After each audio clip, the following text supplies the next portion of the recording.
नीतीश बाबू ऐसे कैरेक्टर के पॉलिटिशियन है जो कहते कि नहीं करते हैं वो पक्का करते हैं। वो मुख्यमंत्री बनना ही चाहते थे और आज उनका सपना है कि प्रधानमंत्री बने। और हमको वो दिन याद है साथियों, जब 1994 में समता पार्टी का निर्माण हुआ था। यहाँ सरवन जी बैठे हैं आपके, यही सरवन जी पार्टी के मुख्य धारा को लाने में सभी को जोड़ने का काम किए। प्रफुल्ल पटेल जी हैं जो लंबे समय से जनता दल यू को मजबूत करने का काम कर रहे थे। अब साथियों पूरी तरह नालंदा की पावन धरती का सम्मान रखते हुए भारतीय जनता पार्टी आगे के दिनों में भी नालंदा को श्रेष्ठ तक ले जाने का काम करेगी। इसलिए साथियों याद कीजिए, हम तो लवकुश समाज से आते हैं साथियों, और लवकुश समाज पिछले कई वर्षों से इंतजार कर रहा है कि इसका सम्मान हो। 29 वर्ष हो गए नीतीश बाबू को राज देते देते। 94 में समता पार्टी का निर्माण बना हुआ और तब से लगातार लवकुश समाज से लेकर पूरा बिहार उनके तरफ देख रहा था और हम लोगों ने सोचा था कि ये बिहार समृद्ध होगा, बिहार विकसित होगा और बिहार को दुनिया के केंद्र में लाने का काम नीतीश कुमार जी कर पाएंगे, लेकिन ऐसा हुआ नहीं। बिहार अब रिवर्स गाड़ी में है। पहले तो 15 वर्ष तक लालू जी ने बिहार को झेलाया, अब नीतीश कुमार जी 18 साल से पूरी तरह बिहार को चौपट करने में लगे हैं।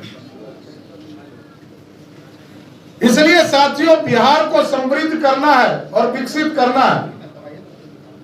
देखिए मैं ही केंद्र सरकार में जाकर समझौता किया था कि बीटा के साथ साथ राजगीर में भी एयरपोर्ट बनना चाहिए, लेकिन 9 वर्ष हो गए। राजगीर में ग्रीनफील्ड एयरपोर्ट बनना था, उसके लिए 9 वर्ष से जमीन खोजा जा रहा है, जमीन नहीं मिल रहा। कब मिलेगा? नीतीश बाबू 18 साल हो गए। आज यदि सबसे बड़ा 4 लेन का सड़क बख्तियारपुर से रजौली कोई बना रहा है तो वो देश के यशस्वी प्रधानमंत्री नरेंद्र मोदी जी बना रहे हैं।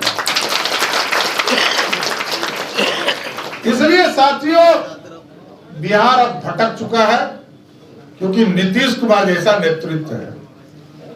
नीतीश मुक्त बिहार बनाना है और इसमें नालंदा का सबसे बड़ा योगदान है, क्योंकि वो कहते हैं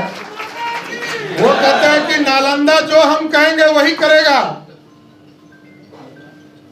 लेकिन नालंदा के लोगों की भावना कौन देखेगा? वहां की जनता की आवाज कौन सुनेगा? तो आज प्रफुल्ल पटेल जी, सरवन जी, कई साथी यहाँ जुड़े हैं। हम आपको पूरी तरह स्वस्थ करते हैं कि नालंदा पूरी तरह नीतीश मुक्त भी करना है और नीतीश के लोगों से भी मुक्त नालंदा करना है। एक ही व्यक्ति 20 साल से पूरे नालंदा की स्थिति को खराब किए हुए हैं। इसलिए साथियों आज मैं पूरी तरह भारतीय जनता पार्टी में आप सभी लोगों का स्वागत करता हूं। और आप देख रहे हैं नीतीश जी को 5 बार मुख्यमंत्री भारतीय जनता पार्टी ने बनाया साथियों, 1 बार नहीं 5 बार। भाजपा चाहती तो स्वयं भी 2 बार मुख्यमंत्री भाजपा ने बनाने का काम किया। हम सबका साथ सबका विकास की चर्चा करते हैं, सिर्फ अपनी विचारधारा की बात नहीं करते। देश में श्रद्धेय अटल बिहारी वाजपेयी की सरकार बनी तो कॉमन मिनिमम प्रोग्राम भी लाए गए और देश में सबके विकास की चिंता की गई। लेकिन साथियों इन लोगों को क्या है, लालू जी ने 15 साल आरक्षण दिया नहीं, लेकिन सर्वेक्षण का कार्य तो आप करा ही रहे।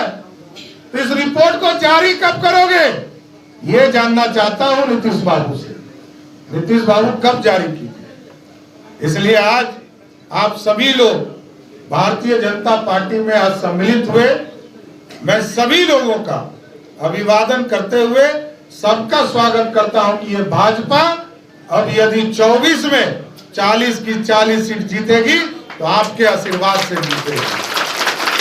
और 2025 में क्योंकि कई लोगों को कंधा देकर आगे बढ़ाने का काम किया गया, अब कंधा किसी को नहीं देना है, अब कंधा भाजपा के कार्यकर्ता को कंधा देना है और भाजपा का बेटा कोई बिहार का मुख्यमंत्री बनने का काम करेगा। इसलिए हम तमाम लोगों का स्वागत करते हुए अपनी बातों को विराम देते हैं कि आप लोग आए, सभी लोगों का स्वागत है। सम्राट जी, नीतीश कुमार ने कहा कि वो संयोजक नहीं बनना चाहते हैं, वो चाहते हैं कोई और संयोजक बने। देखिए, वो संयोजक या मुख्यमंत्री भी कहते हैं कि भाजपा के लोगों ने कहा इसलिए मैं मुख्यमंत्री बना। देश के प्रधानमंत्री जी ने कहा, अरे तो प्रधानमंत्री जी ने आपको कहा कि मुख्यमंत्री बनिए 2020 में, और फिर लालू जी के साथ जाने के लिए कौन कहा? बिहार की कोई जनता कही क्या? नहीं कही। नीतीश बाबू ऐसे कैरेक्टर के पॉलिटिशियन है जो कहते कि नहीं करते हैं वो पक्का करते हैं। वो मुख्यमंत्री बनना ही चाहते थे और आज उनका सपना है कि प्रधानमंत्री बने। और नीतीश जी यदि नहीं बनना चाहते हैं तो हम तो उनके छोटे हैं, हम कल्याण बिघा में वो कुटिया बना के उनको देते हैं। कब शिफ्ट करेंगे हमको तारीख बताओ, तारीख बताइए। नीतीश बाबू, यदि आप कुछ नहीं बनना चाहते हैं तो हम लोग सभी लोग मिलकर आपके लिए कल्याण बिघा में कुटिया बनाएंगे, आप चलकर उसमें विश्राम कीजिए।